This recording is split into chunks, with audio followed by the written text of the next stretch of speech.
Ok, donc nous allons commencer. Alors, bonsoir à toutes et à tous. Alors, pour ceux qui ne me connaissent pas, je m'appelle Marlène Debouc, je suis la référente La République En Marche en Europe du Nord et je suis aussi numéro 5 sur la liste de Patricia Connell En Marche Ensemble pour ces élections consulaires. Donc, je le rappelle, qui commence demain pour le vote électronique jusqu'au 26 mai et vote à l'urne le 30 mai. Voilà, donc nous avons le plaisir d'accueillir pour ce webinaire, pour la première fois, je suis ravie de la voir, Anne Genetet, qui n'est jamais venue sur notre zone. Donc, bienvenue à toi, Anne.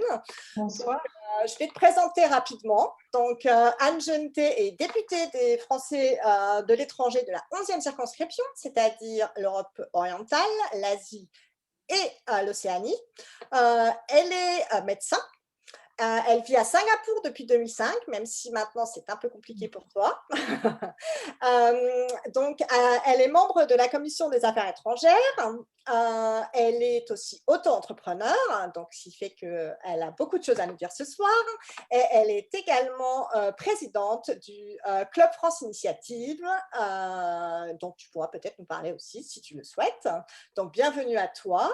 Je remercie toutes nos têtes de liste qui sont là avec nous. Donc, nous avons Marie-Josée Caron. Bonsoir Marie-Josée. Nous avons Thomas Vulin en Irlande. Bonsoir Thomas. Nous avons Noémie Alchoul en Suède. Bonsoir. Mathilde en Norvège. Bonsoir Mathilde. Et Hugo, bonsoir, en Finlande. Bonsoir. Voilà, comme vous le savez, Patricia Connell aura un tout petit retard, notre tête de liste en Angleterre, Pays de Galles et Irlande du Nord, puisque le débat de French Morning n'est pas tout à fait terminé. Donc, elle nous rejoindra. Et je remercie aussi Anne-France Betch-Kennedy, qui est sur notre liste et que je vous présenterai un peu plus tard, qui est entrepreneur et qui a plein d'expérience sur le Royaume-Uni.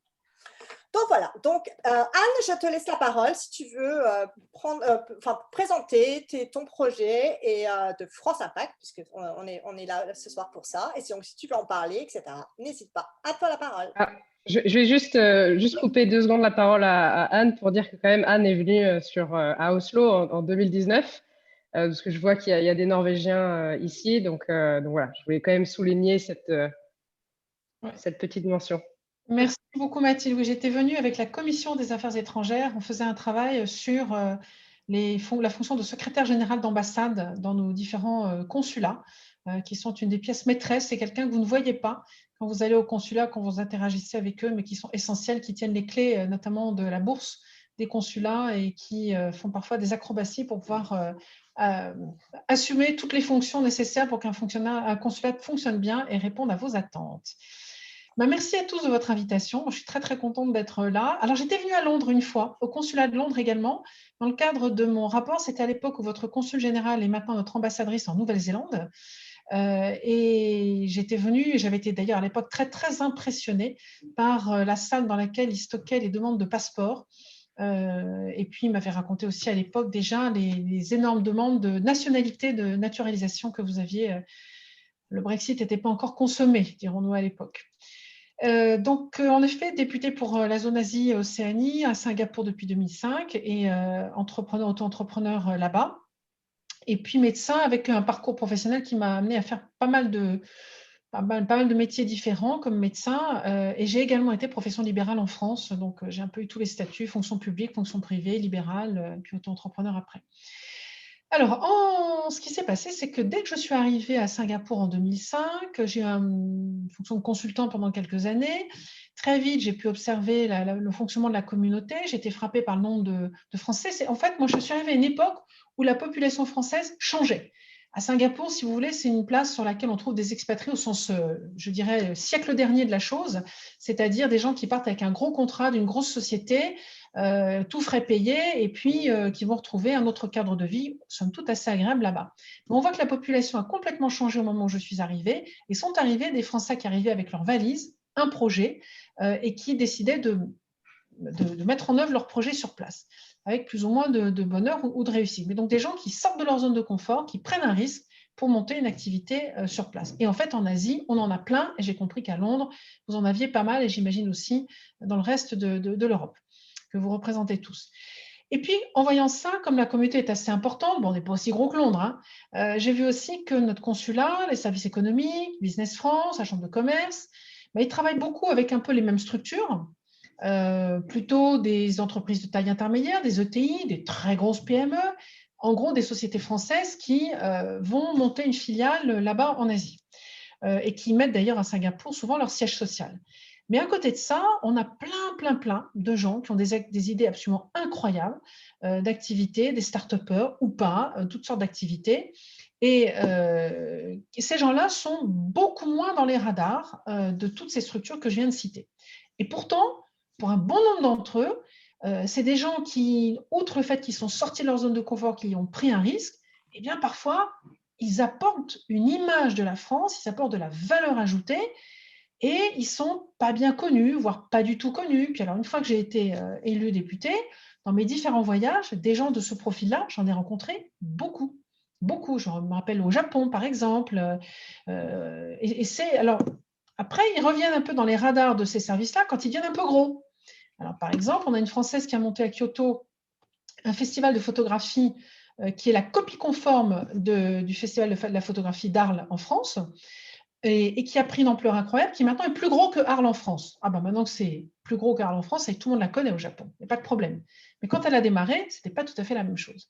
Donc moi, je le trouve, et quelque part, elle incarne aussi un modèle culturel qu'on a développé en France, qu'elle a développé à Kyoto, qu'on pourrait développer ailleurs. Il y a la notion de marque qui est quand même extrêmement importante. Et si on pense que le mot France, la valeur France, va continuer à vivre uniquement avec quelques diplomates, quelques grosses entreprises, je crois qu'on se trompe. Je crois qu'on se trompe et qu'on passe à côté de pépites, de talents et de belles réussites. Et quand on voit la façon dont les Allemands fonctionnent, dont les Italiens fonctionnent, très différemment de nous, on a des choses à apprendre d'eux et à mettre en œuvre. Là-dessus, je me retrouve parlementaire et puis arrive la crise, déjà avant la crise Covid, depuis un moment, on entendait beaucoup parler régulièrement de ce qu'on appelle les entrepreneurs français à l'étranger. Et je leur dis, oui, mais c'est qui un entrepreneur français à l'étranger? Vous prenez, je ne sais pas, une société française qui a mis une filiale en France et qui a à Londres et puis qui a un Français à sa tête. C'est un entrepreneur français? Vous prenez un petit Français qui est arrivé, qui a monté sa pâtisserie, puis qui en a fait 2, 3, puis qui a monté une chaîne de pâtisserie. C'est un entrepreneur français? Qu'est-ce qu'on appelle vraiment un entrepreneur français à l'étranger? Et là, très vite, et ça, encore une fois, c'était avant la crise Covid, on butait sur cette définition. C'est quoi un entrepreneur français à l'étranger? Là-dessus arrive la crise Covid, et là, des catastrophes. Alors moi, dans ma zone, en Asie, je peux vous dire, on a beaucoup de Français qui sont dans le secteur du tourisme, qui sont guides touristiques, qui parlent parfaitement, souvent ils ont un conjoint local. Alors, vous savez, un Français qui va parler parfaitement couramment le tagalog. Je ne sais pas si vous connaissez ce que c'est que le tagalog. Hein, ce n'est pas un dialecte, c'est la langue officielle des Philippines. Donc, ce n'est pas évident, sachant qu'en plus, il y a plein de dialectes aux Philippines. Quelqu'un qui parle le Bahasa. Le Bahasa, c'est la langue officielle de Malaisie et d'Indonésie. Ça ne court pas les rues. Donc, ça peut être des guides touristiques, des gens en tout cas qui connaissent bien les structures locales. Ça peut être quelqu'un qui a monté un hôtel. Et puis nous, je le vois bien en Asie. Un Français, quand il voyage, il ne va pas chercher le même hôtel qu'un Américain, un Chinois, où on n'a pas les mêmes besoins. Donc, on sait. Du coup, tous ces gens-là, dans la restauration, dans les services, tout ce qui est lié au tourisme, eh bien, ce sont quelque part les derniers maillons d'une chaîne de valeur qui commence en France avec nos agences de voyage, qui vont vendre des voyages à des Français qui auront envie de voyager aux Philippines en trouvant le petit boutique hôtel, le petit restaurant local très sympa, le guide qui va les emmener dans un petit magasin, machin, qui n'auront absolument pas du tout envie d'aller dans un grand centre commercial, dans un McDo ou dans un grand hôtel plein de marbre et de dorure. Donc, tous ces gens-là, ils ont une valeur. Et, quand on regarde bien, ils créent de l'emploi en France. Alors là, d'ailleurs, le témoignage de Thomas en Irlande pourrait m'intéresser, vous allez voir pourquoi. Et donc là, je donne cet exemple de ce secteur-là, mais on en a des Français comme ça dans plein de secteurs, dans plein de secteurs. Et là, quand il a fallu les aider, eh bien, un mur est arrivé devant nous. On nous a dit, ah non, on ne va quand même pas aider une économie étrangère. Sûrement pas. Alors là, il a fallu remuer ciel et terre. Attendez, on ne peut pas laisser se casser la figure toutes ces personnes qui apportent de la valeur ajoutée à la marque France. C'est peut-être pas tout ce que vous mettez dans l'étiquette entrepreneurs français à l'étranger, mais il y a des gens qu'il faut réussir à aider. Sinon, regardez, c'est une chaîne de l'export français, ce sont des emplois en France qui sont fragilisés. Un distributeur de produits français qui importe des vins, des fromages, des matériels électriques ou des machines agricoles pour, je pense, aux producteurs de vin en Australie, hein, c'est un Français qui emporte toutes ces machines agricoles là-bas. Si ces gens-là se cassent la figure, c'est l'emploi en France et en Europe, d'ailleurs, plus largement qu'on perd. Donc de là, quand on a commencé à rentrer en contact avec plein d'interlocuteurs en France, Business France, la Banque publique d'investissement, les services de la mission économique du Trésor, à chaque fois, ils nous ont dit, pas question qu'on aide une entreprise installée à l'étranger. On ne connaît pas ses comptes, on ne sait pas dans quel droit ça se passe, nous, on ne peut pas. Et on leur a dit, mais attendez, vous avez des mécanismes. Et d'ailleurs, un mécanisme a été mis en place sur l'Afrique à travers la BPI, la Banque publique d'investissement, qui a une filiale qui s'appelle Proparco et qui propose de garantir des prêts. Parce que Proparco est implantée dans un certain nombre de pays, une vingtaine en Afrique, ce n'est pas tant que ça. Elle connaît parfaitement les systèmes bancaires localement et donc Proparco sait dire à une entreprise, une banque locale, cet entrepreneur-là, cette entreprise-là, vous pouvez l'aider, moi je garantirai son prêt. Elle sait étudier les comptes, elle est bien implantée. Et on en a d'ailleurs en Asie, mais ça n'a pas marché, je n'ai jamais pu faire valoir. Le président de la République a décidé qu'il fallait aider l'Afrique en premier. Bon, c'est un choix politique. Donc voilà ce qui s'est passé, et c'est de là qu'est née l'idée de dire, bon écoutez, on va vous présenter quand même ceux qui au moins apportent de la valeur à la marque France, d'où ce label que j'ai proposé, qui s'appelle le label France Impact, et qui est inspiré du label des entreprises du patrimoine vivant en France. Je suis allée voir ce qui se faisait, comment on labellise une entreprise du patrimoine vivant. Et c'est comme ça que je l'ai créé, pour pouvoir identifier précisément ces Français qui sont quelque part dans le monde et qui apportent de la valeur ajoutée à la marque France. Je vais prendre un contre-exemple. Quelqu'un qui, je l'ai vu dans un de mes pays, a monté une entreprise, un Français, qui a pour mission de louer des hélicoptères de luxe ou des bateaux de luxe à des grandes fortunes. Lui, il m'a dit, le gars, il est très sympa, il m'a dit, vous savez, je pourrais être mexicain ou britannique, ça ne change rien du tout. Il n'y a pas un savoir-faire particulier français pour louer des hélicoptères ou des bateaux. Donc, voilà. Et puis, je n'attire pas spécialement une clientèle française, je m'adresse à des riches chinois, indonésiens, philippins, coréens, que sais, japonais. Bon, donc, lui, ça ne rentre pas dans le cadre. Mais en revanche, le petit entrepreneur français, c'est pour ça que je vous ai cité cet exemple tout à l'heure, qui a créé un café de café, qui s'est formé à la pâtisserie viennoiserie française, et qui a formé ses employés indiens, et qui a monté toute une chaîne de café viennoiserie en Inde, qui s'appelle Café Noir, et qui fait que les Indiens découvrent le café à la française, les viennoiseries à la française. On leur vend du rêve français. On leur vend un savoir-faire français. Alors, ok, son capital est indien, c'est du droit indien, ses employés sont indiens, il est le seul français, mais n'empêche qu'il attire quelque chose, il vend une image. Donc, celui-là pourrait rentrer dans ce label que j'ai proposé. Donc, j'en ai fait une proposition de loi. Elle est déposée sur le bureau de l'Assemblée. Maintenant, pour qu'elle aboutisse, il faut pour cela qu'elle soit déjà débattue à l'Assemblée et surtout derrière, que les sénateurs la reprennent. Alors là, j'en viens aux élections. Seul problème, c'est qu'on a un petit problème politique et qu'on a face à nous des sénateurs qui aimeraient mieux nous mettre des pots de banane sur notre chemin plutôt que de nous aider à monter l'échelle. Ça, c'est très clair.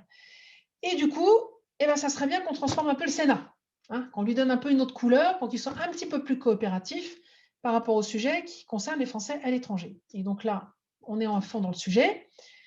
On élit donc bientôt nos conseillers des Français de l'étranger qui donc vont élire après entre eux les sénateurs des Français à l'étranger. Il y en a 6 en renouvellement en septembre prochain, s'il vous plaît.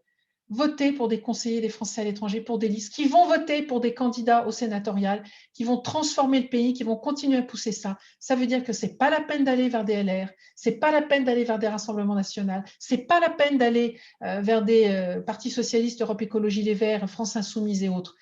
Alors, il resterait, vous me direz, ah oui, mais il n'y a pas de problème, il y a aussi des indépendants, puis il y a des apolitiques. Ah, ben déjà, la politique, ça n'existe pas. Tout ce qu'on fait dans notre vie quotidienne, c'est politique. Quand on achète une barquette de fraises, si je choisis qu'elle soit cultivée à côté de Londres ou en Espagne ou au Maroc, c'est un geste politique. Quand je décide de soutenir une association qui fait du social plutôt qu'une association qui fait je ne sais pas quoi, c'est un geste politique. On fait de la politique tous les jours. Donc la politique, à la belle affaire, c'est une fadaise, c'est faux, c'est une illusion. L'indépendant maintenant, L'indépendant, il n'est pas affilié à un parti politique, d'accord, mais il va bien falloir qu'il le fasse à un moment ou à un autre. Au sénatorial, on va lui présenter que des gens qui sont politiques. Il va bien falloir qu'il abatte ses cartes et qu'il nous dise à quel râtelier il a envie de manger. Voilà, donc c'était ma petite minute pour bien placer tout ça, parce que vraiment pour ma proposition de loi, j'ai besoin que le Sénat change un petit peu, infléchisse en tout cas son attitude vis-à-vis des Français à l'étranger. Alors, ce qui est amusant, les sénateurs LR ont déposé une proposition de loi il n'y a pas longtemps. Ils ont fait du copier-coller de ma proposition de loi. Je me dis comme quoi, j'ai peut-être une bonne idée. Ah, il y a peut-être là une petite perspective, une petite ouverture. Voilà déjà ce que je voulais raconter sur ma proposition de loi et mon label France Impact au service des entrepreneurs. Et je réponds à toutes vos questions. Merci beaucoup, Anne, pour ce propos préliminaire. En effet, on a parlé de Jacques de Romélie il n'y a pas très longtemps, qui a en effet copié-collé ta proposition de loi. Je vais laisser la parole à Noémie pour débuter. Noémie en Suède. Je vais te laisser poser la première question, si ça te va. Ah oui, alors en quelques mots, je me présente. Je suis à la tête de liste pour les Français de Suède en marche. Je suis en Suède depuis 15 ans et je suis entrepreneur, donc ce sujet m'intéresse particulièrement. Et avec mes colistiers, on encourage beaucoup l'entrepreneuriat français en Suède. Donc ce label France Impact nous intéresse énormément et on se demandait justement à quels critères devront répondre les entreprises pour être labellisées France Impact. Et dans quelle mesure les Français de l'étranger entrepreneurs, du coup, pourront bénéficier de ce label? Donc, c'est ma première question, Anne. Alors, il y a une chose que j'ai oublié de dire, le label, il a quel objectif? Ce n'est pas un label pour aller chercher de l'argent. La Direction générale du Trésor m'a tout de suite dit, oh là là, si vous me faites quelque chose pour que je vous donne de l'argent, ce n'est pas possible. J'ai dit, non, non, je propose un label pour que les différents acteurs puissent identifier ces entrepreneurs français à l'étranger à travers quelque chose qui sera objectif et puissent directement sélectionner des dossiers s'ils veulent, soit, je ne sais pas quoi, les inviter dans un salon, leur proposer, les sélectionner pour une offre de garantie de prêt, les sélectionner pour un concours de je ne sais pas quoi, peu importe. Ensuite, chacun des acteurs s'appropriera l'utilisation du label comme il l'entend.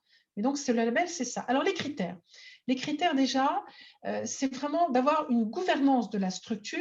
D'abord, c'est toujours une structure de droit local, une gouvernance qui soit majoritairement française ou qui ait un actionnariat majoritairement français. Évidemment, on pourrait avoir une entreprise qui soit avec les critères que j'ai dit. Je vais vous dire, à Singapour, on a une Singapourienne qui est devenue passionnée par la fabrication du chocolat en France. Elle est partie en France faire un CAP de chocolatière. Elle est revenue avec son CAP de chocolatière et elle a monté sa chocolaterie. Bon, bah, c'est formidable parce qu'elle fait venir même du chocolat de France, mais bon, elle n'est pas française, donc elle contribue à valoriser notre image, mais elle n'est pas française, donc elle ne pourrait pas rentrer dans les critères. Ensuite, que le patrimoine économique que représente cette entité repose soit sur des produits, soit sur des services d'origine française. C'est par exemple, là on a une chocolatière à Dubaï qui, elle, justement, fait venir tous ces produits, que ce soit le matériel de cuisine ou les matières premières, entièrement de France. Donc voilà, elle est française, dans une structure de droit Émirats Arabes Unis, et elle fait venir ses produits de France. Donc voilà, ça pourrait rentrer. Ça pourrait être en lien aussi direct avec la proposition, enfin, l'activité économique de l'entreprise avec la langue française ou avec la culture française. Donc vraiment, il faut qu'il y ait toujours un fil qui nous relie à la France. Et ça repose donc sur un savoir-faire typiquement français. Donc, alors c'est vrai que vous me direz, Decathlon qui est installé en Chine et qui fait ses tennis avec peut-être un design qui a été fabriqué, imaginé par des ingénieurs français, on pourrait se poser la question de savoir si ça pourrait rentrer dans les critères. Mais il faut vraiment un savoir-faire. Savoir-faire sur une tennis, une chaussure de sport, je ne suis pas sûre que ce soit typiquement français. Un sac Louis Vuitton, déjà, c'est autant chose que Louis Vuitton, par exemple, fait beaucoup de ses sacs en Chine aujourd'hui, alors que Hermès ne les fait qu'en France. Donc voilà, il faudrait se poser la question. Mais vraiment, l'objectif, c'est d'aller vers des entrepreneurs et plutôt des petites structures. Donc ce savoir typiquement français, il est important. Je parlais tout à l'heure des machines-outils pour les exploitations viticoles en Australie. Bon, ben voilà, ça, ces machines-outils sont en l'occurrence un savoir-faire typiquement français qui répond à la manière dont nous traitons la vigne, qui n'est peut-être pas la manière utilisés par les Espagnols ou les Italiens, par exemple. Donc, c'est vraiment un savoir typiquement français. Donc, voilà des exemples de critères. Ces critères, de toute façon, une fois la loi adoptée, seront définis par un décret qui sera passé en Conseil d'État et qui listera précisément les critères. Et puis après, c'est justement les conseillers des Français à l'étranger au sein du Conseil consulaire qui décideront d'attribuer, de voir si on peut, sur des dossiers de candidature, si on pourra attribuer ou non ce label. Merci Anne, ça répond à ma question. Alors, ça me permet quand même de préciser, comme c'est une proposition de loi, ça veut donc dire que ça peut être modifié ou enrichi. Et que là, à partir de l'échange que nous avons ce soir, ou avec d'autres, si vous trouvez qu'il y a des choses qui pourraient être complétées, qui pourraient être ajoutées, par exemple, là, je relisais encore aujourd'hui ma proposition de loi, je me rends compte que je n'ai pas mis du tout de critères de durée. Et ça, je pense que c'est un élément qui manque. Un label n'est pas d'une donnée à vie. Je pense qu'il faut probablement réfléchir à la notion de durée. Mais ça, c'est au moment des débats à l'Assemblée qu'on pourra enrichir le texte et l'améliorer pour qu'il soit tout à fait adapté à ce dont nous avons besoin. Merci Patricia. Je vais maintenant laisser la parole à Marie-Josée Caron, qui est au Danemark. Marie-Josée, est-ce que tu es là?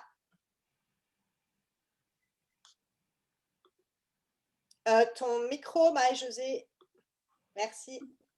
Oui, bonjour à tous. Donc, moi, je remercie Anne de participer à cette réunion. Je suis élue au Danemark depuis 2014. Et donc, ma question à Anne, c'est une des conditions, parce que j'ai regardé ta proposition, je fais un peu la publicité de ce label depuis que tu l'as sorti, en fait, parce que je trouve que c'est une idée formidable. Donc, ma question, en revanche, c'est, je sais que les petits entrepreneurs et les moyens entrepreneurs, ce sont des gens qui n'ont en fait pas beaucoup de moyens. Et donc, tu as mis comme condition qu'il faut faire partie de la chambre de commerce ici franco-danoise, par exemple. Je sais que les coûts sont élevés. Et donc, j'ai échangé d'ailleurs à propos de ton label déjà avec le directeur de la chambre de commerce franco-danoise. Et je voudrais qu'on s'assure qu'il y a une espèce de proposition de tarifs préférentiels pour ces petites et moyennes entreprises pour qu'elles puissent en fait être membres des chambres de commerce. Parce que depuis mon élection en 2014, j'ai toujours plaidé pour les petites et moyennes entreprises de la restauration en particulier et des produits fins. Donc, je sais qu'ils ont des petits moyens. Donc, que penses-tu? Comment penses-tu donc proposer cette chose-là? C'est une très bonne question parce que moi, en voyageant dans le monde entier, les chambres de commerce ont des tailles très variées selon les pays, selon la taille du pays, selon la taille également de la présence française dans le pays. Et on a tout depuis l'énorme chambre de commerce, j'imagine la taille de ce qu'on peut retrouver par exemple à Londres ou à Singapour ou à Hong Kong. Et puis la toute petite chambre de commerce, on trouve pratiquement que des bénévoles en Nouvelle-Zélande, à Auckland. Donc on est vraiment dans deux extrêmes. Puis il y a des pays où il n'y a pas de chambre de commerce encore. Ça arrive encore. C'est pour ça que c'est une proposition qui est faite dans cette proposition de loi. Le souci, c'est qu'on n'a pas accès aux tarifs. Donc, j'ai pas le moyen, le législateur n'a pas les moyens d'avoir accès aux tarifs, mais c'est un sujet qui a souvent été soulevé, même avant que je dépose cette proposition de loi, puisque plein de fois, quand je circulais dans les pays, quand je rencontrais des entrepreneurs, combien m'ont dit, d'ailleurs moi je l'étais à Singapour, j'ai jamais été membre de la chambre de commerce. C'était inaccessible et les services qu'ils rendaient, qui étaient formidables, étaient adaptés à des structures d'une taille bien supérieure à la mienne. Ce qui fait que finalement, j'ai trouvé mon bonheur dans un groupe Facebook d'auto-entrepreneurs, en l'occurrence femmes, et entre nous, on a échangé des bonnes pratiques, des idées, de la motivation, tout ce qu'une chambre de commerce peut proposer, mais à des structures beaucoup plus grosses. Donc, il y a un vrai sujet sur où est-ce que les entrepreneurs de taille petite ou moyenne, où peuvent-ils trouver finalement un support? Parce qu'au-delà du label, c'est trouver un support au sein duquel ils ont des échanges de bonnes pratiques, des conseils, accès à des experts, comment faire pour que ce soit accessible à eux, adapté à leur structure et à un prix abordable. Ça, je pense qu'il faut séparer les deux. Est-ce que du coup le label doit conserver, c'est dans les discussions que j'ai eues avec les conseillers du commerce extérieur notamment, qui m'ont tous dit attention, il faut faire attention, il faut ménager la chèvre et le chou, il faut peut-être quand même respecter les chambres de commerce, il faut, etc. Bon, donc pour que je puisse avoir le soutien de tout le monde, j'ai ajouté cette clause-là. Faut-il qu'elle reste au moment des débats? Pas forcément. C'est vraiment une remarque très intéressante parce que finalement, dans ce que je vous ai dit, l'attribution du label ne passe pas par la chambre de commerce en tant que telle. L'équipe qui va se réunir n'est pas forcément composée avec des membres de la chambre, enfin un représentant officiel de la chambre de commerce.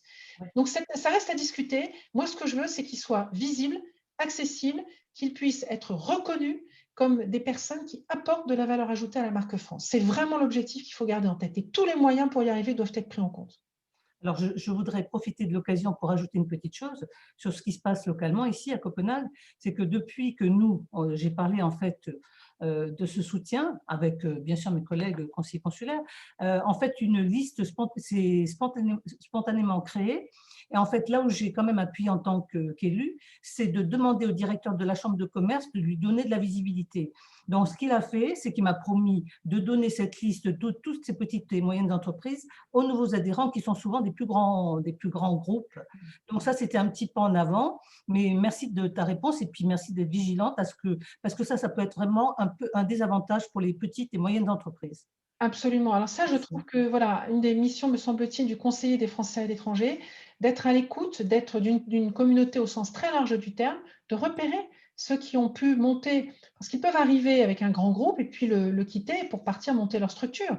Et à ce moment-là, ils peuvent sortir un peu des radars classiques qui les avaient repérés auparavant. Et donc, je trouve que le conseiller des Français à l'étranger, c'est quelqu'un qui doit aussi repérer ces entrepreneurs, ces auto-entrepreneurs, ces start-upers, et vraiment qui peut créer un réseau, du lien. On sait qu'il existe plein de choses, à la French Tech, French Founders, il y a beaucoup de structures de ce type-là qui existent, mais nous sommes suffisamment nombreux à l'étranger pour qu'il n'existe jamais trop de structures, et en tout cas, il n'en existe pas pour le moment qui puissent de manière coordonnée, concentrée, tous les repérer et les identifier. Et ça, c'est bien. Et le label n'est pas payant. Moi, il est hors de question que le label soit payant. C'est quelque chose de complètement bénévole pour ceux qui le délivrent. Et non, il ne faut surtout pas qu'il soit payant. Il faut que ce soit vraiment un label tout à fait gratuit. Et Anne, je ne veux pas mobiliser le débat, mais je pense que ce que je veux dire va être utile à tout le monde. C'est que justement à Copenhague, j'ai aussi déjà un peu tâté le terrain. Et ce qui se passe, c'est qu'on me dit que le fait, par exemple, de demander cette adhésion à la Chambre de commerce, les anciens qui se sont installés d'ailleurs à la sueur de leur front, se disent, bon, mais pourquoi on vient me chercher maintenant? Donc, si on veut que ce label soit bien entendu, bien compris, il faut vraiment baisser toutes ces barrières pour unifier et faire de tous nos petits et moyens entrepreneurs un vrai tissu économique avec des gens qui sont vraiment investis depuis de longues années. Je voulais le dire aussi. Je voyais une question en disant quelqu'un qui dit être un peu sceptique sur tous ces labels. D'abord, il n'existe pas de label pour le moment. Il existe différentes structures. On peut regretter qu'on ait un millefeuille de structures pour aider nos entreprises à s'installer à l'étranger. Mais une fois qu'elles y sont, une fois qu'elles ont été installées, elles peuvent éventuellement être soutenues par ou trouver matière à se former, à se nourrir intellectuellement ou économiquement, enfin au sens du management par exemple, à travers la Chambre de commerce quand elle existe. Mais c'est tout. Les Business France, la Team France Export et toutes ces structures-là interviennent en amont pour l'installation à l'étranger. Une fois qu'on est installé, c'est fini. Il y a éventuellement la Chambre de commerce et il n'y a rien d'autre. Donc le label, il est là uniquement pour pouvoir repérer les structures qui pourraient bénéficier d'une mise en valeur, que ce soit avec plusieurs objectifs en tête, la présence sur un salon, une garantie sur un prêt, l'obtention de fonds éventuellement auprès d'une autre structure, d'une banque privée par exemple. Il peut y avoir différentes raisons. Et ça peut être aussi, par exemple, en ce moment, c'est monter un nouvel outil. Très intéressant. Ces entrepreneurs n'avaient absolument pas accès au VIE, au dispositif VIE, volontaire international en entreprise. Je crois que vous avez peut-être des questions là-dessus. Enfin, je pourrais peut-être y revenir. Mais voilà aussi quelque chose qui a avancé parce que ces entrepreneurs n'y avaient absolument pas accès. Et là aussi, il faut pouvoir repérer. On ne va pas proposer un dispositif en partie financé par l'État français à des personnes qui n'apportent pas de la valeur ajoutée à la marque France. Alors là, moi, je ne suis pas d'accord. Il faut vraiment que ce soit des gens qui sont une valeur ajoutée sur notre chaîne de valeur. Et donc, à ce moment-là, il nous manque un outil pour les repérer, pour les identifier, qu'on n'aille pas vers n'importe qui, sinon on a un grand risque d'aller vers du copinage. Alors ça, ce n'est pas du tout productif, hein. Ce n'est pas du tout efficace, moi je ne suis pas du tout pour. Merci beaucoup Anne pour ta réponse. Je vais maintenant donner la parole à Mathilde qui a une question. Vas-y, Mathilde. Tout à fait. Bonjour à tous déjà. Donc, je me présente, je suis Mathilde Clioré, je suis la tête de liste En Marche Modem ici en Norvège et en Islande. Et donc, du coup, l'entrepreneuriat est un de nos 5 thèmes principaux de campagne. Donc, c'est vraiment, merci encore une fois Anne de nous faire le plaisir d'être ici avec nous ce soir. Il y a aussi un autre thème qui est très important pour moi, c'est le thème de la jeunesse. Et du coup, en liant un petit peu ces deux-là, tu viens un petit peu d'en parler sur la partie des VIE. Il y a une nouvelle mesure qui vient d'être lancée, là, il y a quelques jours, hein, si je ne me trompe pas, qui permet aux entrepreneurs français de l'étranger, les EFE, de pouvoir bénéficier des VIE maintenant. C'est une nouvelle mesure. Alors, je pense que ça pourrait être intéressant peut-être aux personnes qui sont présentes ici, qui peuvent être peut-être entrepreneurs eux-mêmes, ou peut-être des jeunes qui seraient intéressés aussi par ces VIE, que tu en dises un petit peu plus. Comment ça marche? Comment en ont-ils droit? Et qu'est-ce qui est intéressant pour eux, du coup, financièrement avec ces VIE? Je pense que ce serait intéressant que tu leur donnes un petit peu ces éléments de réponse, Anne. Alors, merci Mathilde pour ta question, un élément très très important parce que les VIE, volontaires internationaux en entreprise, des jeunes en général le plus souvent sortis d'études, hein, qui viennent d'être diplômés et à qui on propose à travers cette chaîne de l'export d'avoir une expérience à l'international. Et du coup, c'est un dispositif qui permet à une entreprise en France de recruter un jeune, de l'envoyer à l'étranger dans sa filiale française ou pas d'ailleurs, parce que parfois il y a des VIE en France, il faut le savoir, des VIE qui ne sortent pas de France quand une entreprise veut à développer son activité à l'international, elle peut avoir besoin de support soit en France pour préparer les dossiers, soit sur la piste d'atterrissage dans le pays visé. Ces dispositifs, là où ils sont intéressants, c'est que pour l'entreprise, une partie des frais inhérents à la rémunération de ce jeune sont pris en charge par l'État. Alors, je vais juste donner un petit avis personnel, puis pour ça, je vais revenir à ça. Il y a juste une chose qui me gêne dans ce dispositif, je le dis franchement, c'est qu'il y a énormément de très grosses entreprises françaises qui bénéficient de ce système. Tant mieux pour elles, et tant mieux surtout pour nos jeunes, parce qu'eux, ils sont gagnants, c'est gagnant-gagnant pour eux. Bon, qu'une grande structure, je ne vais pas citer des noms, enfin des grosses sociétés françaises cotées au CAC 40 bénéficient de ce dispositif pour les aider à développer leur international. Quand elles y sont déjà, je suis un tout petit peu réservée. Je trouve que le dispositif VIE mériterait d'être un petit peu recentré sur aider les entreprises françaises qui ont besoin et qui n'ont pas encore les outils mis en place pour partir à l'international de le faire. Parce qu'un VIE, de l'autre côté, c'est quelqu'un qui va, par exemple, développer une activité qui n'existait pas. Une PME française se dit, moi j'aimerais bien explorer le marché à Oslo, j'ai un truc, ça pourrait peut-être plaire, mais je n'ai pas les moyens de créer une filiale pour le moment. Je vais envoyer un jeune qui va, avec sa formation, pouvoir commencer à développer une activité et voir si ça peut fonctionner. Donc le VIE, moi j'y crois à fond. En plus, en ce moment, avec la crise sanitaire et la fermeture des frontières, il y a des jeunes qui sont actuellement coincés dans certains pays, mais il faut savoir que le dispositif VIE est actuellement accessible dans un certain nombre de pays directement quand on est déjà dans le pays. Il n'y a pas besoin forcément d'être en France pour partir. Bon, ça c'est une petite parenthèse. Dans le cadre également du plan de relance, le dispositif VIE qui fait que donc une partie des charges sociales sont prises en charge par l'État, ne sont pas à la charge de l'entreprise. Eh bien, dans ce cas-là, actuellement, il y a une aide financière, il y a un chèque qui est remis de 5 000 € à toute entreprise qui envisage d'embaucher un VIE. Donc ça, c'est vraiment un dispositif extrêmement intéressant. Pour ce qui est des plus petites structures, je vous ai dit, pour le moment, c'est une entreprise qui est en France, qui a déjà une filiale ou qui veut partir à l'étranger, qui donc peut recruter un VIE pour l'aider à développer sa chaîne de l'export ou un nouveau marché à l'étranger. Pour le moment, ça fait que du coup, un entrepreneur français à l'étranger, lui, n'a absolument pas accès à ça parce que son entreprise, elle est de droit local, elle ne correspond à aucune entité en France, donc on ne la connaît pas. L'opérateur en France qui chapeaute les VIE, qui s'appelle Business France, ne le connaît pas. Donc là, a été mis en place une plateforme commune, qui sont ensemble les conseillers du commerce extérieur de la France et ce qu'on appelle la Chambre de commerce à l'international, qui a son bureau à Paris, son bureau parisien. Ils ont mis en place une plateforme commune dont je ne connais pas le nom, c'est tout récent. Et cette plateforme peut embaucher un VIE et l'envoyer ensuite auprès d'un entrepreneur français à l'étranger. Donc, comment ça se passe? Nos chambres de commerce à l'étranger identifient un entrepreneur français à l'étranger qui aurait besoin du support d'un VIE et donc fait une ouverture de poste, ouvre une position, un poste sur cette plateforme qui est en France, qui, elle, va recruter le jeune, le sélectionner et le rémunérer et ensuite le faire partir auprès de cet entrepreneur français à l'étranger. Donc, voilà un dispositif qui a été accéléré parce qu'en fait, ça fait déjà un moment moi, que j'en parlais avec les CCE, notamment les conseillers du commerce extérieur. Mais ça pataugeait un peu, il n'y avait pas vraiment d'élan, il n'y avait pas vraiment de dynamique, il n'y avait pas vraiment de volonté politique. Il ne faut pas se voiler la face non plus. Et là, eh ben, il y a des moments, les crises, ça fait avancer certains dossiers. Là, ils ont compris qu'il fallait aller vite, qu'il y avait des vrais besoins. Et la plateforme a été créée il y a à peu près 1 mois, en présence de Franck Rister, d'ailleurs, si je ne me trompe.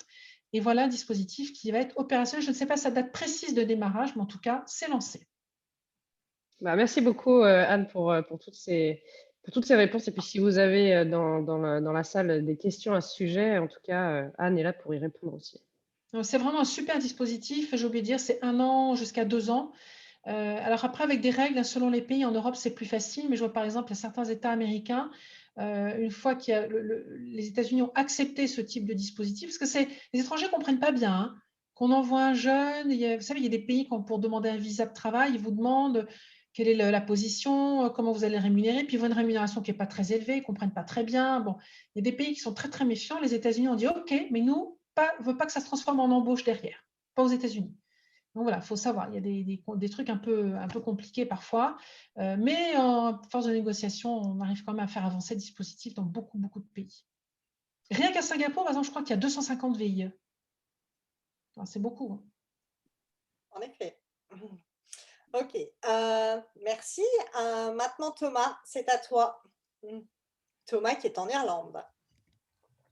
Oui, tout à fait. D'abord, merci Anne d'avoir accepté notre invitation et d'être toujours aussi présente à nos côtés. Donc, je me présente pour ceux qui ne me connaissent pas. Je suis Thomas Bulin, candidat aux élections consulaires ici en Irlande.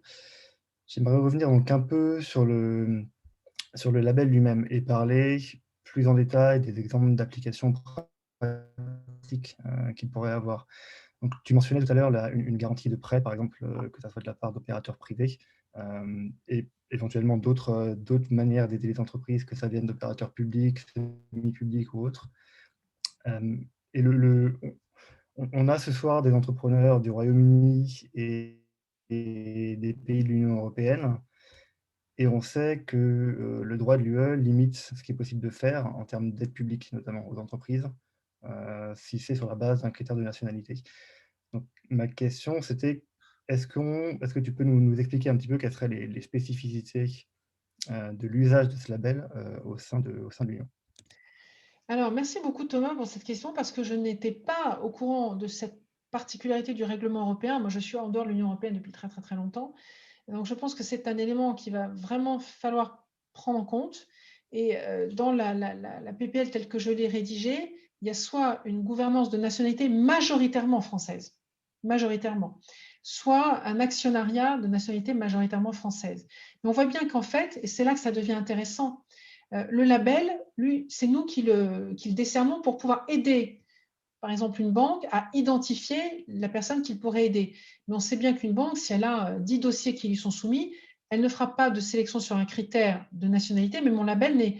Alors, c'est vrai que le label veut mettre en valeur la marque France, mais il dit juste gouvernance majoritairement française. Alors, je me dis que le label représente peut-être un intermédiaire, une étape intermédiaire qui permet à l'établissement qui pourrait proposer une aide, garantie de prêt ou subvention ou autre, de dire je n'ai pas sélectionné ce candidat sur des critères de nationalité, mais je voudrais croire que nous, on a octroyé un label, c'est nous qui l'avons donné, ce n'est pas la banque qui l'aura donné, qui aura dit moi je veux, si la banque a mis dans ses critères, je veux qu'il ait le label France Impact, là, on va se retrouver un petit peu gêné. Si en revanche, il n'a pas du tout écrit ça dans ses critères et qu'il choisit parmi différents candidats, qu'il se trouve que celui-là a le label France Impact, c'est nous qui l'avons donné par ailleurs. Ce n'est pas la banque qui l'aura donné. Donc, j'espère que ce mécanisme pourrait répondre à cette exigence de règlement européen. Mais c'est une très bonne question. Je crois qu'il faudra absolument creuser le sujet parce que l'objectif est encore une fois de permettre de donner accès à des dispositifs d'aide, quelle soit l'aide, hein, au sens extrêmement large du terme. Et il ne faudrait pas qu'on se tire une balle dans le pied avec ça. Hein, ça, c'est évident. Donc, alors, en même temps, là, tu es en Irlande, donc tu es encore dans l'Union européenne, effectivement. Tu es toujours dans l'Union européenne. Donc, il y a une vraie question là. Merci d'avoir soulevé la question. Je prends note de ça, voir si ça peut être un handicap ou pas. Ce qui voudrait dire du coup qu'il ne faudrait pas que nos entreprises dans les pays de l'Union européenne demandent ce label. Ça serait quand même dommage. Parce que ça peut être pour autre chose que juste des subventions et des prêts. Ou alors, il faudra l'étendre non pas aux entreprises françaises, mais à l'ensemble des entreprises européennes. Alors là, ça va être plus compliqué parce qu'on perd le sel du label France Impact qui comporte le mot France. Ce n'est pas un label Europe Impact, hein. C'est bien un label France Impact. Alors, comme tu es là, Thomas, permets-moi de poser une question, puisqu'on m'a présenté une situation en Irlande. Si tu sais y répondre, ça m'intéresserait beaucoup. Sur l'aide à l'export. Nous, l'aide à l'export, et ça rejoint notamment nos entrepreneurs qui voudraient éventuellement partir, en France, ça repose sur un opérateur qui s'appelle Business France, qui touche un peu de subventions de l'État, de moins en moins, et qui vend des services pour aider les entreprises à trouver un marché et à s'installer quelque part. On m'a dit que le modèle irlandais était très différent et que le modèle irlandais de l'aide à l'exportation était entièrement financé par l'État irlandais, que les entreprises n'avaient pas un centime à débourser, y compris pour des voyages de reconnaissance ou des études de marché, mais que la contrepartie qui était demandée à ces entreprises irlandaises était de créer de l'emploi en France. C'est vrai ou c'est pas vrai? En Irlande, je pense. En Irlande, qu'est-ce que j'ai dit? En Irlande, en Irlande. Alors, de manière précise sur cette question-là, j'aurais du mal à te répondre. C'est quand même très spécifique, mais de façon plus générale, c'est vrai que on sait que l'Irlande peut avoir une politique attractive en matière de fiscalité, par exemple, et ce genre de conditions et de dispositifs d'attractivité sont toujours liés à de l'emploi. L'objectif, c'est toujours de créer de l'emploi. D'accord. Et pour clarifier un petit peu, c'est vrai que l'Irlande a parfois une image un peu exagérée de paradis fiscal et des gens qui s'imaginent qu'il y a des sociétés boîtes à lettres. C'est absolument pas le cas. Il y a des multinationales installées ici qui sont des employeurs absolument majeurs dans le pays, avec des milliers et des milliers d'employés. C'est vraiment l'objectif premier de ces politiques-là. Donc, je pense que ce que tu dis doit être certainement vrai pour ce qui est des aides à l'export.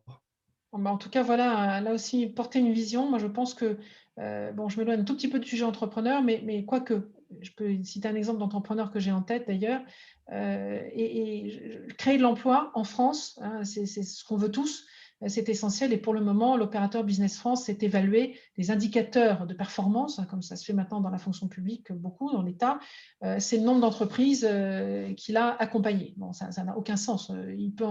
S'il en accompagne 100 et qu'il n'y en a pas une qui, au bout du compte, développe un marché et crée de l'emploi en France, le résultat n'a aucun intérêt. Absolument aucun intérêt. Donc ça fait partie du travail de législateur que de faire changer les indicateurs de performance pour être un peu plus malin. Alors, je vais te donner l'exemple, justement. J'ai vu un petit message, une question passée sur le chat. Les VIE sont accessibles dans n'importe quel pays au monde. Je le disais tout à l'heure, à Singapour, on a 250 VIE. On en a absolument partout. Donc, le fait que la Grande-Bretagne soit sortie de l'Union européenne ne change rien au fait qu'il puisse y avoir des dispositifs de VIE. Qu'il y ait besoin de négocier avec la Grande-Bretagne pour voir quel type de visa elle décide d'attribuer au VIE, ça, c'est peut-être possible. Mais en revanche, le dispositif il n'y a aucune raison qu'il ne soit pas ouvert à la Grande-Bretagne. Si je peux me permettre de partager une expérience justement à ce sujet, je me rappelle quand j'ai été envoyée en VIE en Suède, on se rencontre en fait en fin de mois et on appelle les pays par ordre alphabétique. Donc, se retrouvent les VIE d'Amérique en premier. Et c'est vrai que je crois qu'il y avait énormément de pays du monde entier représentés et c'était intéressant je me souviens que pour la Suède, le forum se vidait et qu'on attendait de savoir qui allait rester. Donc, c'est vrai que c'est impressionnant de voir en fait l'ampleur que ça a dans le monde entier. Il y en a absolument partout. J'en ai vu dans tous les pays que j'ai traversés, partout. Hein. On en a en Russie, on en a en Chine, on en a en Birmanie, enfin peut-être pas en ce moment, ils sont tous rentrés là. Mais on en a à Hong Kong, enfin on en a évidemment en Australie, enfin moi sur ma zone, on en a absolument partout des pays, partout. Merci Patricia. Mais pourquoi je peux t'appeler Patricia? Merci Anne, je suis vraiment désolée. Donc, je vais maintenant vous présenter une entrepreneure française au Royaume-Uni. Donc, Patricia est là. Bienvenue Patricia. Donc, je ne sais pas, je vais peut-être te donner la parole avant Anne-France ou est-ce que tu préfères te reposer 5 minutes avant de prendre la parole, comme tu le souhaites. Écoute, je pense que j'aimerais bien me reposer 5 minutes vu que je sors d'un débat de 2h15. Mais bon, Anne, de son côté, a fait beaucoup mieux samedi dernier puisqu'elle a eu 24 heures de... Donc, chapeau bas, Anne, parce que là, moi, j'ai trouvé ça très dur. Mais bon, je préfère donner la parole à Anne-France et puis je prendrai après si ça ne t'ennuie pas. Je comprends parfaitement, ne t'inquiète pas.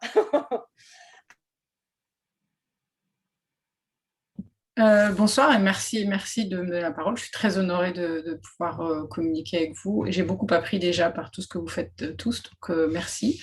Donc moi, ça fait 22 ans que je suis en Grande-Bretagne et après une carrière dans la musique, dans la finance et business développement, je me suis lancée dans l'entrepreneuriat.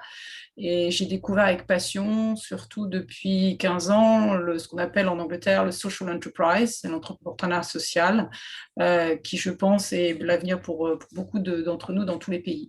Mais je pense qu'en Angleterre, il y a eu vraiment un début très, très fort et tout l'écosystème a beaucoup soutenu. J'ai aussi, juste pour résumer, travaillé pendant 3 ans sur un programme qu'on a appelé New Sparks, qui était d'aider les entrepreneurs français à réussir en Grande-Bretagne, au Royaume-Uni. Parce qu'il y a un gros problème de gap culturel et surtout, la problématique des entrepreneurs français, je suis désolée, c'est qu'ils restent entre Français. Et qu'ils critiquent les Anglais, et donc ils ne vont pas au pub avec les Anglais. Donc, au bout d'un moment, l'écosystème franco-français en Angleterre, il est très, très limité. Donc, tout le monde se connaît, tout le monde dans les mêmes cocktails. C'est bien la chambre de commerce, mais ils n'arrivent jamais à trouver des investisseurs, très peu des investisseurs anglais, et c'était dommage. Donc, il y a un concours en France qui s'appelle Graines de Boss, qui marche très bien, qui est en partenariat avec M6. Et moi, un de mes rôles, c'était de transposer le mentorat Graines de Boss en Grande-Bretagne, en trouvant des Anglais qui allaient mentorer des Français entrepreneurs, jeunes entrepreneurs qui voulaient réussir. Donc, on a pas mal réussi. Je travaille avec Patricia Connell là-dessus. Pour plein de raisons, après, je suis passée plutôt dans l'efficacité énergétique et la microfinance, mais c'est comme ça que j'ai beaucoup appris.